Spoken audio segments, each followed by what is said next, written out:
नवरात्रि के पहले दिन की हार्दिक शुभकामनाएं भक्तों। माता शैलपुत्री पुत्री की आशीर्वाद आप सभी भक्तों पर हमेशा बनी रही। मित्रों, आओ माता शैलपुत्री की कथा को सुनते हैं और उसका फल प्राप्त करते हैं। भक्तों, नवरात्रि के प्रथम दिन माता शैलपुत्री का पूजन किया जाता है। माता शैलपुत्री मां नवदुर्गा का प्रथम स्वरूप है। इनके पूजन का महत्व अत्यंत गहरा और फलदायी है, क्योंकि यह साधना की शुरुआत और आत्मिक शक्ति के जागरण का प्रतीक माना जाता है। माता शैलपुत्री की व्रत कथा विशेष रूप से उनके लिए वरदान सिद्ध होती है, जिनके जीवन में हमेशा धन दौलत और पैसों की तंगी बनी रहती है, या जिनके पास धन आता तो है पर घर में टिकता नहीं, जिनके परिवार में प्रतिदिन तनाव, कलेश या अशांति बनी रहती है, और वे लोग जो अत्यंत मेहनत करते हैं फिर भी भाग्य उनका साथ नहीं देता। ऐसे सभी लोगों यदि सच्चे मन से मां शैलपुत्री का पूजन करें, व्रत रखें या इस कथा को श्रद्धा भाव से सुने तो माता अवश्य अपनी असीम कृपा बरसाती है। इसलिए सभी भक्तों से निवेदन है कि कथा को अंत तक अवश्य सुने, माता शैलपुत्री की आशीर्वाद प्राप्त करें और माता की कृपा हमेशा बनी रहे। उसके लिए कमेंट में जय मां शैलपुत्री अवश्य लिखें। अब शुरू करते हैं मां शैलपुत्री की ये दिव्य और चमत्कारी कथा। बहुत समय पहले की बात है। भारतवर्ष के एक छोटे से गांव में, जिसका नाम शांतिपुर था, माधव नाम का एक भक्त निवास करता था। नाम भले ही शांतिपुर था, पर माधव के जीवन में शांति का नामोनिशान तक नहीं था। उसका घर एक छोटी सी झोपड़ी था, जिसकी छत बरसात में टपकती और सर्दियों में ठंडी हवाओं का सामना नहीं कर पाती थी। माधव एक खेतीहर मजदूर था। उसकी कमाई इतनी कम थी कि वो 2 वक्त की रोटी भी आसानी से पाना उसके लिए कठिन हो जाता था। उसके साथ उसकी बूढ़ी माँ थी, जो हमेशा बीमार रहती थी, और 2 छोटे बच्चे, जिनकी आंखों में भूख और मासूमियत का मिलाजुला भाव साफ दिखाई देता था। यही उसका पूरा संसार था। माधव का जीवन कष्टों से भरा हुआ था, मानो हर सुबह एक नई परीक्षा लेकर आती और हर शाम एक नई चिंता छोड़ जाती। पर इन सब दुखों के बावजूद माधव के हृदय में एक अखंड ज्योति जल रही थी। वो थी विश्वास की ज्योति। वह परम माता भगवती का अनन्य भक्त था। उसे पक्का विश्वास था कि एक दिन उसकी माँ अपने इस पुत्र पर अवश्य अपनी कृपा करेगी। जब उस वर्ष नवरात्रि का पावन पर्व समीप आया तो माधव ने कठोर और साहसिक निर्णय लिया। उसने अपनी पत्नी राधा से कहा, राधा, इस बार मैं मां शैलपुत्री के 9 दिनों का अखंड उपवास रखूंगा। माधव के ये शब्द सुनते ही राधा का मन व्याकुल हो उठा। राधा, जिसका चेहरा स्वयं कष्टों की एक लंबी कथा कहता था, गहराई से चिंता में डूब गई। उसकी आंखों में भय और असमंजस साफ छलकने लगा। कुछ क्षण मौन रहने के बाद वह धीमी आवाज में बोली, परंतु स्वामी, आपके शरीर में पहले ही कितनी दुर्बलता है। आप दिन भर खेतों में काम करते हैं और जो थोड़ा बहुत भोजन मिलता है उससे भी आपका पेट नहीं भर पाता। ऐसे में यह 9 दिनों का उपवास क्या आप सह पाएंगे? उसकी आंखों में दया और भय का मिलाजुला भाव स्पष्ट दिखाई दे रहा था। माधव ने एक गहरी सांस ली और शांत स्वर में बोला, राधा, मेरे हृदय में अब और कष्ट सहने की शक्ति नहीं बची है। माँ की बीमारी दिन प्रतिदिन बढ़ती जा रही है, बच्चों का पेट भूखा है और हमारे हालात हर बीतते दिन के साथ और बेकार होती जा रही हैं। अब मुझे केवल माँ पर ही भरोसा है। मेरी माँ शैलपुत्री ही अब हमारी एकमात्र आशा है।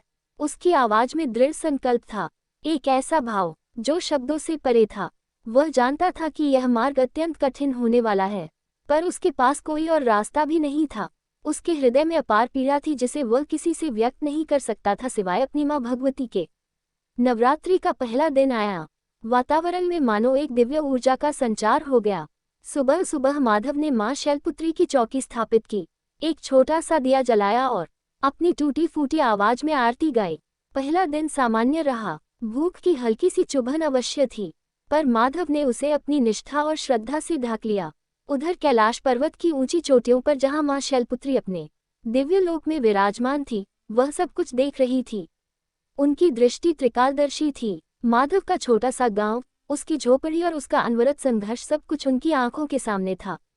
माधव की सच्ची भक्ति और उसका एक विश्वास मां के हृदय को स्पर्श कर गया। उनके मुख पर हल्की सी मुस्कान आ गई। मां ने मन ही मन सोचा, इस भक्त की परीक्षा अवश्य होगी, ताकि इसकी निष्ठा संसार के लिए एक उदाहरण बन सके। पर वे ये भी जानती थी कि यह परीक्षा कितनी कठिन होने वाली है। ऐसे करते करते दूसरा और तीसरा दिन भी बीत गया। माधव के शरीर में दुर्बलता अब स्पष्ट दिखाई देने लगी थी। उसके पेट में भूख और तेज बढ़ चुकी थी, लेकिन उसके होठों पर राम नाम का जाप और मां का स्मरण बना रहा। काम पर जाना उसके लिए लगभग असंभव हो गया था। फिर भी वह खेतों में जाता था ताकि उसके परिवार को कम से कम मजदूरी तो मिल सके। उसका शरीर कांप रहा था पर उसकी आत्मा अटल थी। चौथे दिन पहला बड़ा कष्ट सामने आया। उसकी बूढ़ी माँ की सांसें अचानक तेज चलने लगी। उन्हें तेज बुखार चढ़ गया। राधा घबरा गई। गांव का वैद्य आया। उसने माँ की नब्ज देखी, माथे पर हाथ रखा और गहरी सांस लेते हुए सिर हिलाकर कहा, माधव, इनकी स्थिति बहुत नाजुक है। इन्हें अच्छी दवाइयों की आवश्यकता है जो गांव में उपलब्ध नहीं है। ये दवाएं शहर से मंगवानी होंगी और वह बहुत महंगी पड़ेंगी। ये सुनते ही माधव पर मानो दुखों का पहाड़ टूट पड़ा। पैसों का तो दूर दूर तक कोई नामो निशान नहीं था। उसके हृदय में एक भयानक पीड़ा उठने लगी। एक ओर माँ शैलपुत्री के अखंड उपवास का संकल्प था और दूसरी ओर अपनी जन्मदात्री माँ की दिन प्रतिदिन बिगड़ती अवस्था।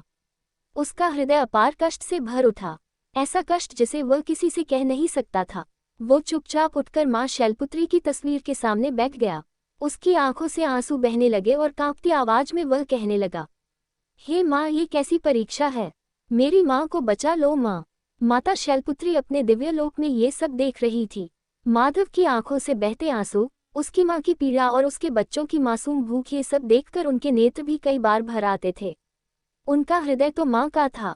वे अपने इस पुत्र को इतने कष्ट में कैसे देख सकती थी। पर वे विधि के बंधन में बंधी थी। एक सच्चे भक्त को उसकी चरम सीमा तक परखना आवश्यक था ताकि उसकी तपस्या का मूल स्थापित हो सके।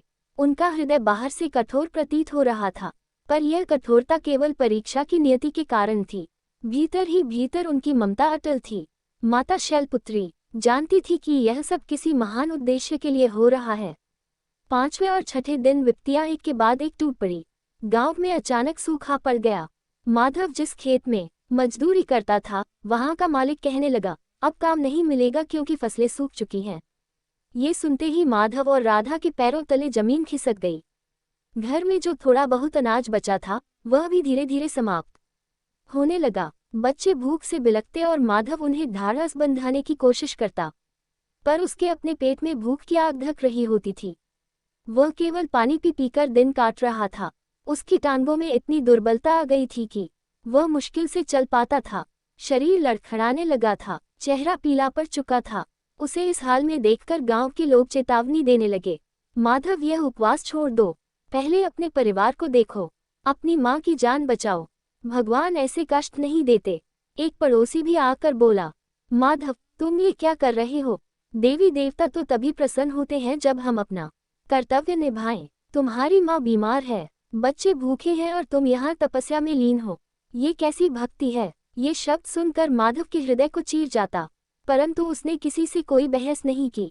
वो चुपचाप बैठा रहा। उसकी आंखें भर आई। उसने नम आंखों से माँ शैलपुत्री की तस्वीर की ओर देखा और मन ही मन कहा, माँ, ये लोग नहीं जानते कि मेरा कर्तव्य केवल तुम्हारे चरणों में है।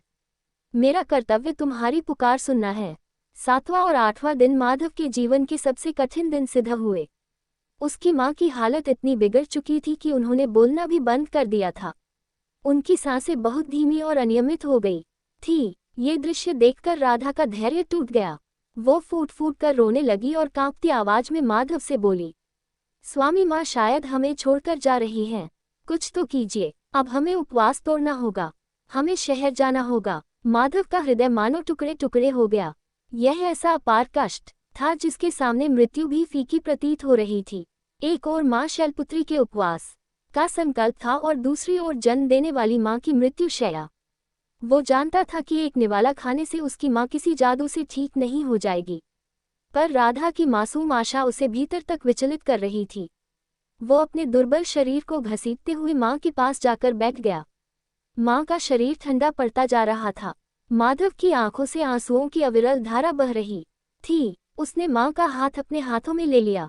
उसकी आवाज इतनी भर चुकी थी कि वह ठीक से बोल भी नहीं पा रहा था। कांपते होठों से वह बोला, ही माँ शैलपुत्री, मेरी परीक्षा क्यों ले रही हो। क्या मेरी तपस्या में कोई कमी रह गई है। क्या मेरा विश्वास इतना कमजोर है कि तुम मेरी पुकार नहीं सुन रही हो। उसे लगा मानो उसकी आत्मा चीख रही हो। शरीर जवाब देने लगा था, मन हार मानने को तैयार था। भूख, प्यास, चिंता और ग्लानि सब मिलकर उसे निगलने को तैयार थे। बच्चों की उदास आंखें, पत्नी का रोता चेहरा और माँ की टूटती सांसें, ये सब एक साथ उसे तोड़ रहा था। यह मनुष्य का सबसे बड़ा दुर्भाग्य होता है जब उसके पास टूटते विश्वास के धागे के अलावा कुछ भी नहीं बचता। एक क्षण के लिए माधव लड़खड़ा गया। उसका मन हुआ कि वह सब कुछ छोड़ दे, उपवास तोड़ दे और अपनी अंतिम शक्ति से अपनी माँ के लिए कुछ कर सके। पर तभी उसे अपनी माँ की कही बात याद आ गई। बेटा, जब सब द्वार बंद हो जाए तब केवल ईश्वर का द्वार खुला रहता है। उसने अपनी अंतिम शक्ति बटोरी और माँ शैलपुत्री की तस्वीर के सामने आकर बैठ गया। उसके होठ भरभरा रहे थे। माँ, मुझे क्षमा करना। मेरा विश्वास डगमगा रहा था। मैं जानता हूँ तुम मुझे देख रही हो। मैं जानता हूँ तुम मुझे सुन रही हो। मैं अपनी अंतिम सांस तक तुम्हें नहीं छोड़ूंगा। चाहे मेरी देह छूट जाए पर मेरा विश्वास नहीं छूटेगा। उसकी आंखों में एक अजीब सी चमक थी, दर्द की नहीं बल्कि अदम्य निष्ठा की। उसने अपनी सारी शक्ति अपनी प्रार्थना में उंडेल दी। उसका शरीर कांप रहा था पर उसकी आत्मा अडिग थी। यह उसकी तपस्या की पराकाष्ठा थी। नवमी का दिन आ गया। नवरात्रि का अंतिम दिन। गांव में कन्या पूजन हो रहा था। लोग व्रत खोल रहे थे, पर माधव की झोपड़ी में मातम छाया हुआ था। उसकी माँ ने लगभग सांस लेना बंद कर दिया था। राधा फूट फूट कर रो रही थी। बच्चे सहमे हुए कोने में बैठे थे। माधव का शरीर अब लकड़ी के समान हो चुका था।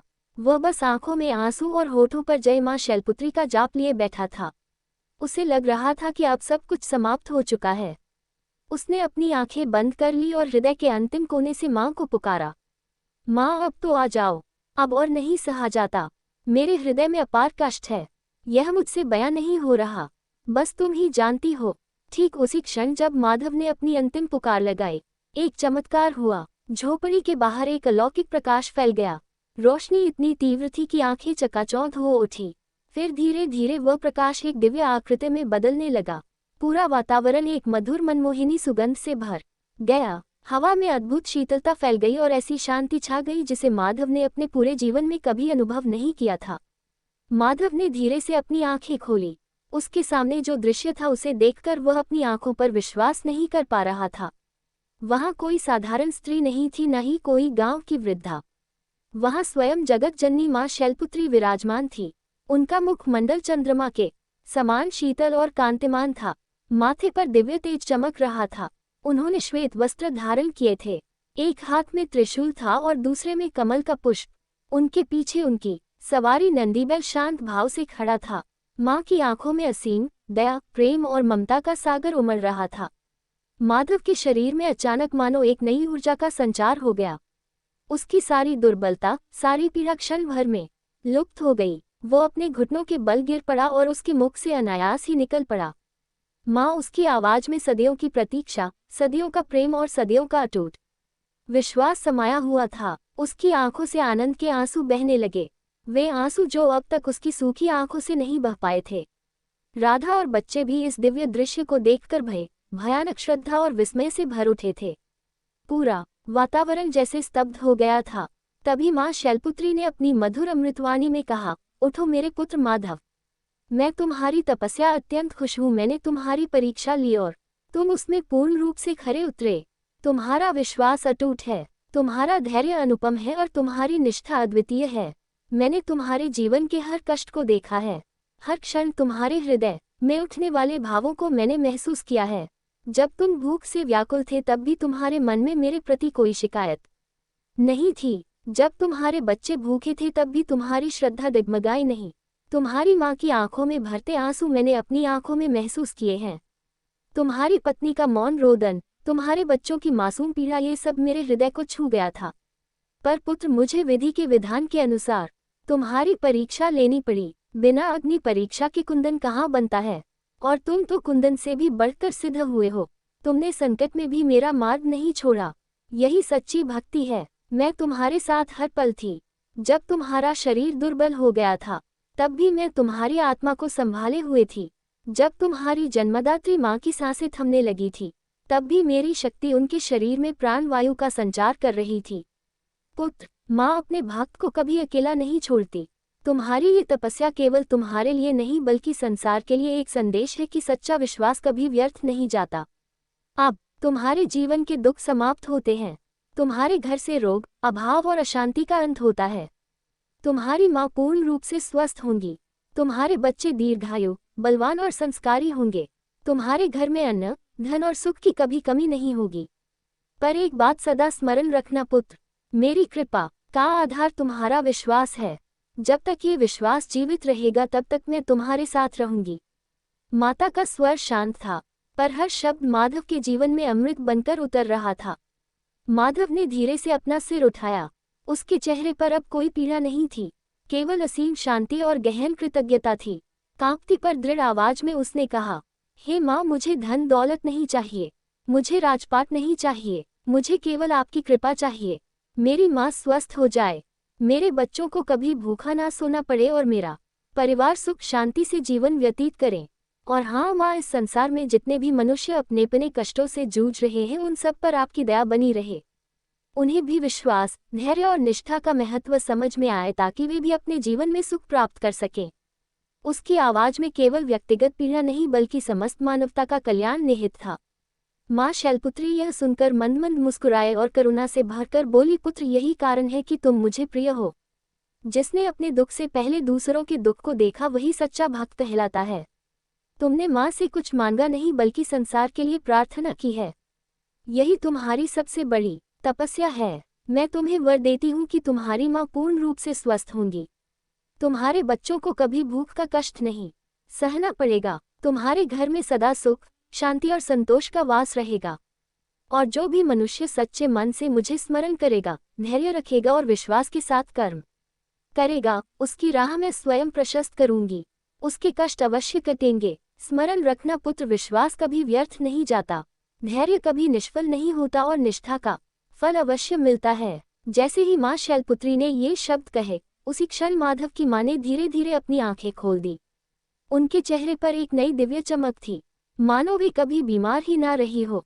वे उठकर बैठ गई, माधव को अपने सीने से लगा लिया और भावुक स्वर में कहा, मेरे बच्चे, मुझे सच में लग रहा था कि मैं इस संसार को छोड़ चुकी हूँ। मेरी सांसें थम रही थी, आंखों के सामने अंधेरा छा गया था, पर अब देखो, मैं बिल्कुल ठीक महसूस कर रही हूँ। मेरे शरीर में कोई पीड़ा नहीं है, मन में कोई भय नहीं है। ये सब किसी मनुष्य की शक्ति नहीं, ये केवल माँ शैलपुत्री की कृपा है।